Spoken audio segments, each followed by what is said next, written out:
I get asked this all the time, how I was not only able to turn my finances around, how I was able to grow my business, how I was able to create generational wealth, become a millionaire before 35. I remember being a broke college student in Washington, D.C. If you know that you are a wealthy woman in the making and you are ready to level up financially, you're in luck because we're gonna get into it right now.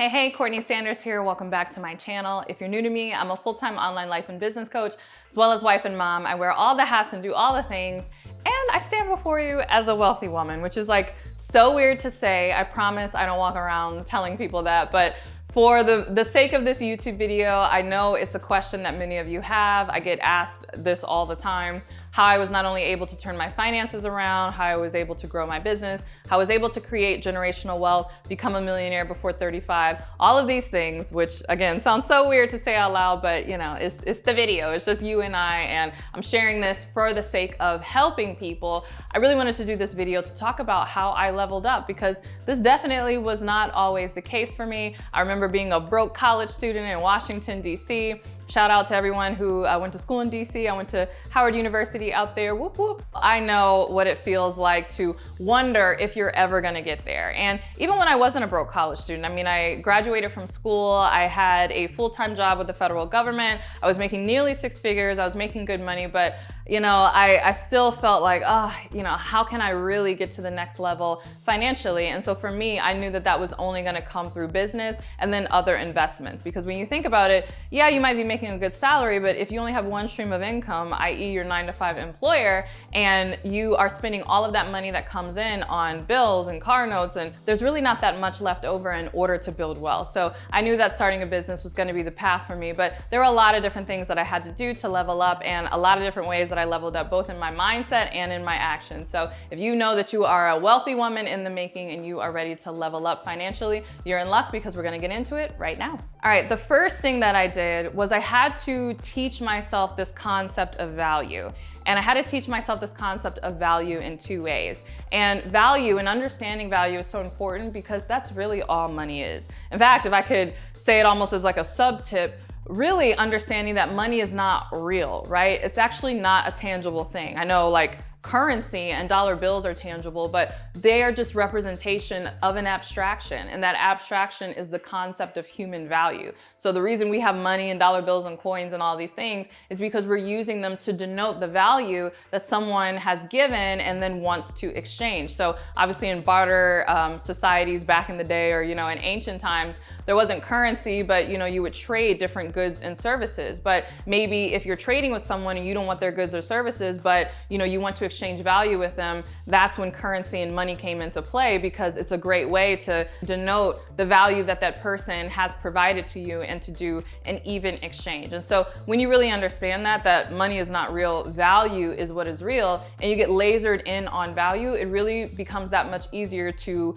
build and create wealth. So the 2 ways that I started to look at value, the first one was the value that I could create. So I have this catchphrase that I love saying, and that is, I am the money. And it's so true, because you are the money too. Oftentimes we think that money is something that's outside of us, but nothing could be further from the truth. Money is something that's actually inside of us, because remember, money is just value. And so when I started to really internalize that and believe that I am the money that I'm looking for, anytime that I needed money, I focused not on the money, but how I could create value, and then allowed the money to follow. So that's something that I did from my earliest days, again, as a broke college student, but even as an up and coming career professional trying to get her finances together, and then now as a 7-figure entrepreneur.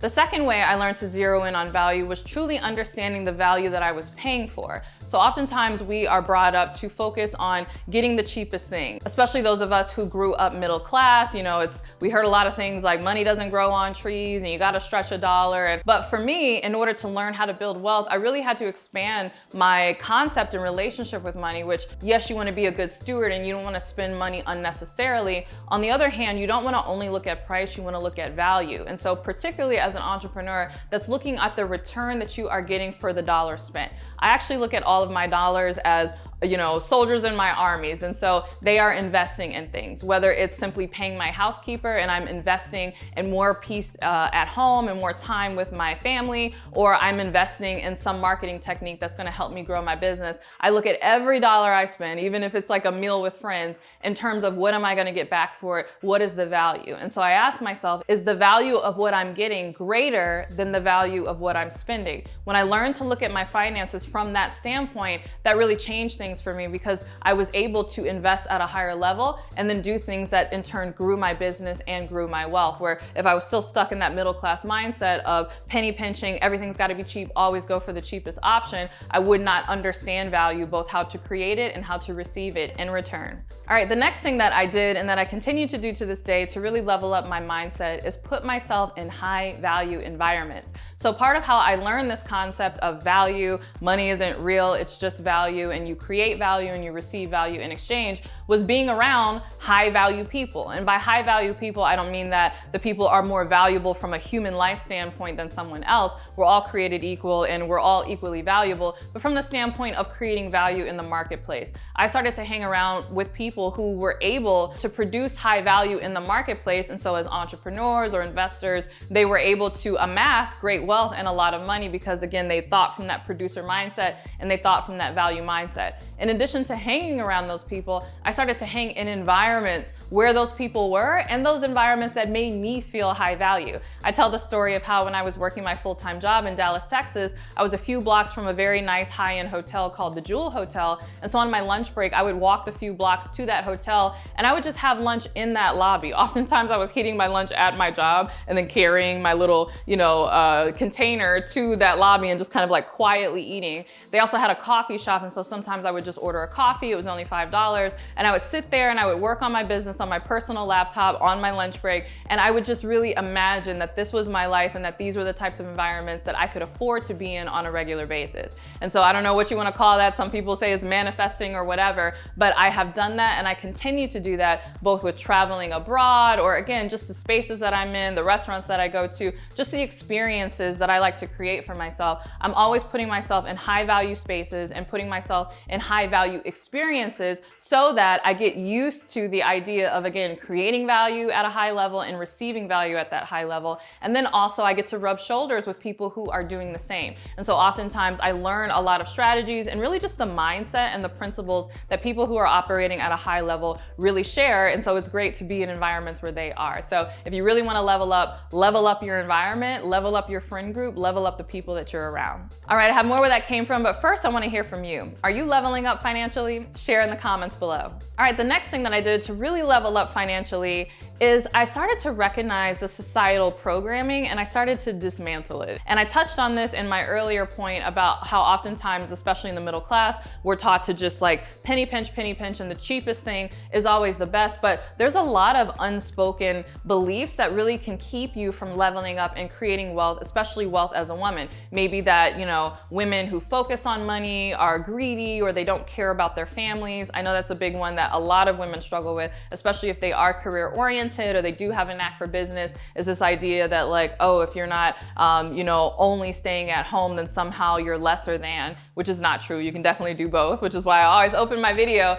about how I'm a wife and mom of 2 kids and I wear all the hats and do all the things, because that is so important. So again, deprogramming those societal beliefs that are telling you that money is evil. For the record, the Bible doesn't say that money is evil. Actually, the Bible says that the love of money is the root of all evil. And in fact, that word all means all kinds of evil when you look at it in the original Greek. But this is not an ancient biblical text class, but feel free to research that on your own. But again, these beliefs that we get misconstrued or that people have told us, maybe you think that wealthy people are evil or that they've done something, immoral in order to achieve their riches, that they're greedy. All of these different beliefs, you're gonna have to come to terms with them and really deprogram yourself. Even the idea that selling is icky and that it's something that you don't wanna do. In fact, I have a video that you can check out right here, which is all about how you can sell if you hate selling. But again, you really need to go into it by deprogramming a lot of those societal beliefs that are not true, but are keeping you from generating and building the type of wealth that you want. All right, the next thing that I did was I focused on my wealth snowball, and I focused on my wealth snowball in two ways.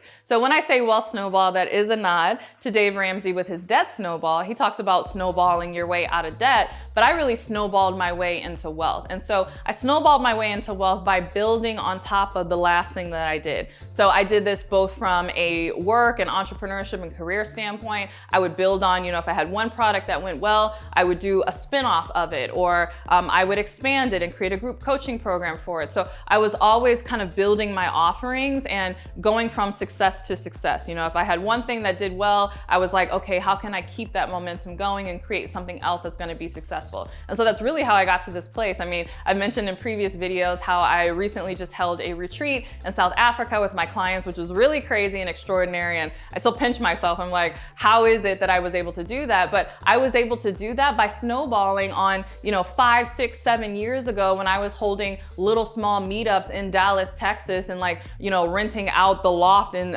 somebody's studio and gathering 30 women to talk about goal setting. And so, I just snowball on the next thing. I never look down on where I am. And if there's anything that I'm doing that has any little bit of success, I always see how I can build on top of it and how I can capitalize on it. But I also wealth snowballed my way into wealth from a financial standpoint. So originally in my investment journey, I was just investing a few dollars into stocks that I knew. And then in the pandemic, I started investing more heavily because so many stocks were down. And I was like, airline stocks and travel stocks, all these stocks are gonna come back. We're not gonna be trapped in the house forever. And so I started investing very aggressively in those things. And sure enough, when the pandemic started to subside, a lot of those stocks really grew and I was able to get a great return on my money. And so I was then able to convert that return, and I took some of that money out and purchased this very rental property that I'm standing in and recording this. I've also mentioned that I have an Airbnb/content creation studio, depending on which day it is or what I'm doing with it. But I was able to pay cash for this property in part because of me snowballing from